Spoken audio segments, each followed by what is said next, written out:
الحمد لله وكفى وسلام على عباده الذين اصطفى اللهم صل على سيدنا ومولانا محمد النبي الأمي وعلى آله وأصحابه وبارك وسلم تسليما كثيرا كثيرا۔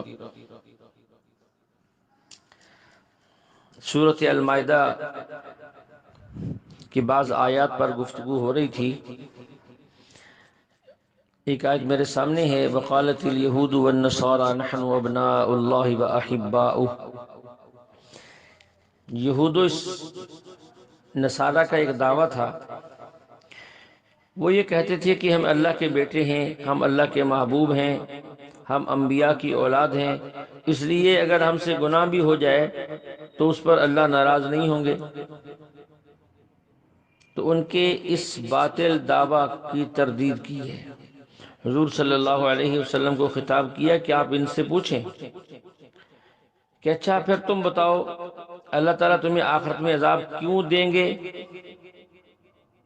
سورۃ بقرہ کے اندر یہ بات گزری کہ یہود کا یہ قول تھا کہ اگر ہمیں عذاب ہوا بھی تو گنتی کے چند دن ہوگا۔ جب تمہیں خود بھی اقرار ہے تو کیا کوئی باپ اپنے بیٹے یا محبوب کو عذاب دیا کرتا ہے؟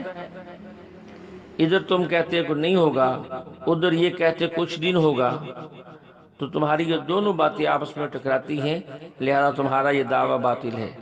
اللہ کے ساتھ کسی کی رشتہ داری نہیں، کسی کا تعلق نہیں، وہ سب کا خدا ہے، سارے اس کے بندے ہیں۔ جو اس کی اطاعت کریں گے ان کے لیے اللہ نے جنت رکھی ہے، جو نافرمانی کریں گے تو اللہ نے ان کے لیے جہنم بنائی ہے۔ اپنے فضل سے کسی کو معاف کر دیں، وہ بڑی ذات ہے، اس سے کوئی پوچھنے والا نہیں۔ اگر وہ پکڑنے پہ آ جائے تو وہ بڑی شان والا ہے، اس سے کوئی پوچھنے والا نہیں۔ اس کے بعد جو ہے حابیل اور قابیل کی ایک داستان ہے، اور وہ داستان عبرت ہے۔ وَاتْلُ عَلَيْهِمْ نَبَأَ ابْنَيْ آدَمَ بِالْحَقِّ إِذْ قَرَّبَا قُرْبَانًا فَتُقُبِّلَ مِنْ أَحَدِهِمَا وَلَمْ يُتَقَبَّلْ مِنَ الْآخَرِ قَالَ لَأَقْتُلَنَّكَ قَالَ إِنَّمَا يَتَقَبَّلُ اللَّهُ مِنَ الْمُتَّقِينَ۔ کئی آیات کے اندر اس کو واقعہ بیان کیا گیا ہے۔ آدم علیہ السلام کے دو بیٹے حابیل اور قابیل، اس کا ذکر ہے اس واقعے میں۔ حضرت آدم علیہ السلام اور اماں حوا جب دنیا میں آئے، سلسلہ اولاد شروع ہوا تو ہر حمل سے دو جوڑ میں بچہ پیدا ہوتے تھے، ایک لڑکا اور ایک لڑکی۔ ان کا آپس میں نکاح جائز نہیں تھا کیونکہ حقیقی بہن بھائی سمجھے جاتے تھے، لیکن دوسرے حمل سے پیدا ہونے والے لڑکے سے اس لڑکی کا نکاح جائز تھا جو اس سے پہلے حمل سے پیدا ہوئی تھی۔ قابیل کے ساتھ جو لڑکی پیدا ہوئی وہ بہت خوبصورت تھی، حابیل کے ساتھ جو لڑکی پیدا ہوئی وہ کم خوبصورت تھی۔ اسی وجہ سے قابیل حابیل کا دشمن ہو گیا۔ وہ چاہتا تھا جو لڑکی میرے ساتھ پیدا ہوئی ہے وہی میرے نکاح میں دی جائے۔ حضرت آدم علیہ السلام کی شریعت میں اس طرح کا نکاح جائز نہیں تھا۔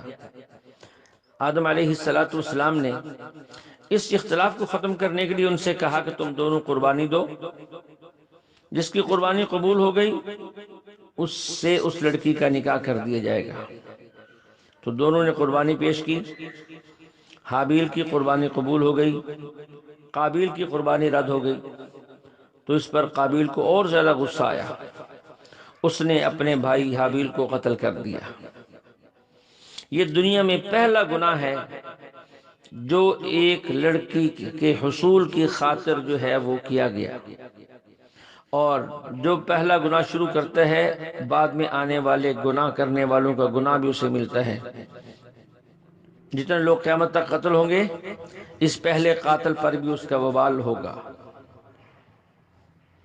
اس لیے ایک بات یہاں یہ بھی ذہن میں رہے کہ سارے انبیاء علیہ السلام برحق ہیں، ہم ان پہ ایمان لاتے ہیں۔ سارے انبیاء علیہ السلام کی شریعتیں برحق ہیں، ہم ان کو صحیح اور سچ مانتے ہیں، لیکن ہمیں عمل کس پہ کرنا ہے؟ صرف اپنے نبی حضرت محمد علیہ السلام جو آخری نبی ہیں، آپ کے بعد کوئی نبی پیدا نہیں ہوگا۔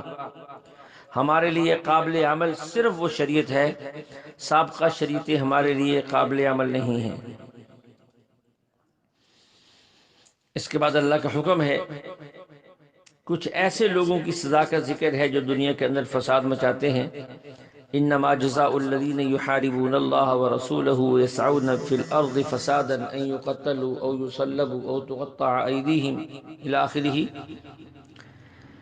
یہاں باغیوں کا، ڈاکوؤں کا اور ان کی سزا کا ذکر ہے۔ ان کی 4 صورتیں ہیں: ان کو قتل کیا جائے، یا سولی پہ لٹکایا جائے، یا مختلف جانب سے یعنی دایاں ہاتھ بایاں پاؤں کاٹ دیا جائے، یا اس کے برعکس، یا پھر ان کو جلا وطن کر دیا جائے۔ اس کی تفصیل یہ ہے، ڈاکوؤں نے اگر اسلامی ملک کے اندر کسی مسلمان کو یا کسی غیر مسلم کو قتل کیا، مال نہیں لوٹا، تو ان کی سزا یہ ہے کہ ان کو قتل کر دیا جائے۔ اور اگر ان ڈاکوؤں نے قتل بھی کیا اور ان کا مال بھی لوٹا، تو ان کو زندہ سولی پہ لٹکایا جائے اور پھر نیزوں کی اور تیروں کی بچھاڑ کر کے انہیں ختم کر دیا جائے۔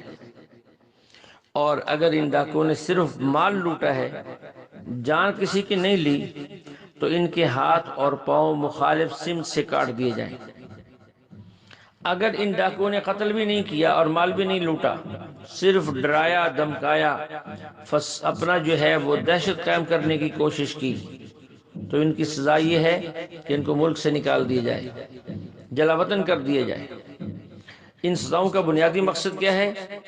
کہ اللہ تعالیٰ جرائم کو ختم کرنا چاہتے ہیں، اور اللہ تعالیٰ نے ایسی سزائیں متعین کی ہیں جو عقل کے بھی مطابق ہیں، نقل کے بھی مطابق ہیں۔